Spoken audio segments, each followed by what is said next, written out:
પાટણ નગરપાલિકા ward number 7માં ભાજપનું શક્તિ પ્રદર્શન। સ્ટેન્ડિંગ કમિટીના પૂર્વ ચેરમેન મુકેશભાઈ જે પટેલે ભવ્ય બાઇક રેલીનું પ્રસ્થાન કરાવી પાલિકામાં ભગવો લહેરાવવા મતદારોને અપીલ કરી।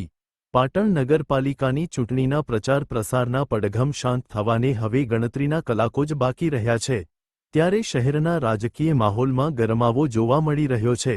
તમામ રાજકીય પક્ષો પોતાના ઉમેદવારોની જીત નિશ્ચિત કરવા માટે જોર લગાવી રહ્યા છે।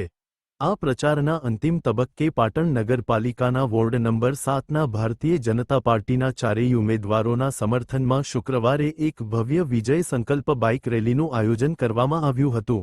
આ બાઇક રેલીને સ્ટેન્ડિંગ કમિટીના પૂર્વ ચેરમેન મુકેશભાઈ જે પટેલ તથા જયશ્રીબેન દેસાઈએ પ્રસ્થાન કરાવી પાટણ પાલિકામાં ભગવો લહેરાવવા મતદારોને અપીલ કરી હતી।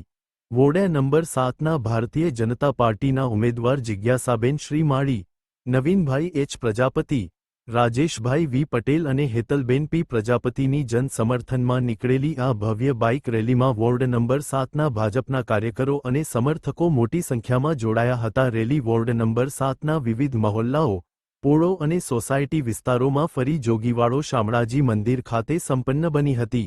આ રેલી દરમિયાન ગુજરાતી કલાકારો વિનય નાયક અને સંજયભાઈની ખાસ ઉપસ્થિતિમાં ભાજપની સરકાર આવશે તેવા ગીતો ગાઈ લોકોને આનંદ કરાવ્યો હતો અને ઠેર ઠેર લોકોએ ઉમેદવારોનું સ્વાગત કર્યું હતું।